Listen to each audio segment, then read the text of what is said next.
ಮಂಡಲ ಮಾಡಿದ ಮೇಲೇನೆ ಅದಕ್ಕೆ ಶುದ್ಧಿ.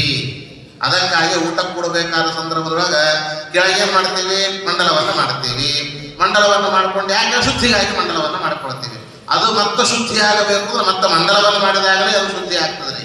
ಎಲ್ಲಿ ಮೊದಲಿಗೆ ಲೇಪ ಮಾಡಿಲ್ಲ, ಲೇಪ ಮಾಡದೇ ಇರತಕ್ಕಂತಹ ಭೂಮಿಗೆ ಶುದ್ಧಿ ಯಾವಾಗ ಅಂತ ಕೇಳಿದ್ರೆ ಹೇಗಾಗ್ತದೆ ಅಂತ ಕೇಳಿದ್ರೆ ಕಾಲೇನ ಶುದ್ಧತೆ, ಅದು ಸ್ವಯಂ ಶುದ್ಧವಾಗಿರ್ತದೆ, ಕಾಲದಿಂದ ಶುದ್ಧಿಯನ್ನು ಪಡಿತದೆ ಅದು ಅನ್ನುವ ಮಾತನ್ನು ಹೇಳ್ತಾರೆ.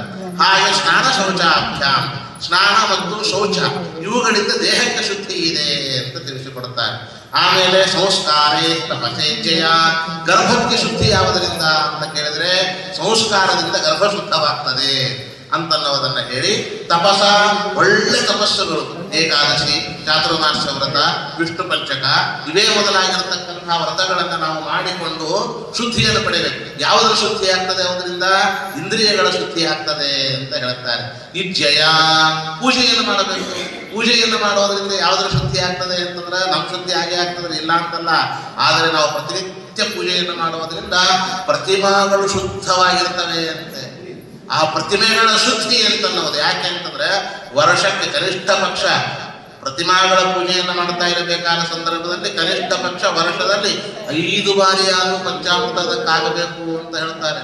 ಪ್ರತಿನಿತ್ಯ ನಾವೆಲ್ಲ ಏನ್ ಮಾಡ್ತೀವಿ ಅಂದ್ರೆ ಸಣ್ಣ ದೇವರ ಪೆಟ್ಟಿಗೆ ದೊಡ್ಡ ದೇವರ ಪೆಟ್ಟಿಗೆ ಅಂತ, ದೊಡ್ಡ ದೇವರ ಪೆಟ್ಟಿಗೆ ನಾಳೆ ಎತ್ತಿಟ್ಬಿಟ್ಟಿರ್ತೀವಿ, ವರ್ಷಕ್ಕೊಮ್ಮೆ ಅದರ ಶುದ್ಧಿ ಅಷ್ಟೇ. ಹಾಗೆಲ್ಲ ಮಾಡ್ತಕ್ಕಂಥದ್ದಲ್ಲ. ಪ್ರತಿಮಾಗಳು ಶುದ್ಧವಾಗಿರಬೇಕಾಗಿತ್ತು ಅಂತಾದ್ರೆ ಪೂಜಾದಿಂದ ಅವುಗಳ ಶುದ್ಧಿ ಇರ್ತದೆ, ಅವುಗಳ ಅನುಗ್ರಹವನ್ನು ಮಾಡ್ತವೆ. ಇದಕ್ಕೆ ಮಾಡ್ಲಿಕ್ಕೆ ಆಗೋದಿಲ್ಲ, ಮಾಡೋದಿಲ್ಲ ಅನ್ನೋದಕ್ಕಾಗಿ ಅವುಗಳ ಪೂಜೆಯಿಂದ ಅವುಗಳಿಗೆ ಶುದ್ಧಿ ಅಂತ ಅನ್ನೋದನ್ನು ಹೇಳ್ತಾರೆ. ದಾನದಿಂದ ದ್ರವ್ಯದ ಶುದ್ಧಿ ಆಗ್ತದೆ ಅಂತ ತಿಳಿಸಿಕೊಡುತ್ತಾರೆ. ಹಾಗಾದ್ರೆ ಈ ಸಮಗ್ರವಾಗಿರ್ತಕ್ಕಂತಹ ದೇಹ ಇದೆ ಮತ್ತು ಮನಸ್ಸಿದೆ ಮತ್ತು ಜೀವ ಇದ್ದಾನೆ. ಇದರ ಶುದ್ಧಿ ಯಾವುದರಿಂದ ಆಗ್ತದೆ? ಮನಸ್ಸಿನ ಶುದ್ಧಿ, ಜೀವನ ಶುದ್ಧಿ ಯಾವುದರಿಂದ ಆಗ್ತದೆ ಅಂತ ಕೇಳಿದ್ರೆ ಆತ್ಮವಿದ್ಯೆಯ ಅಂತ ಹೇಳ್ತಾರೆ.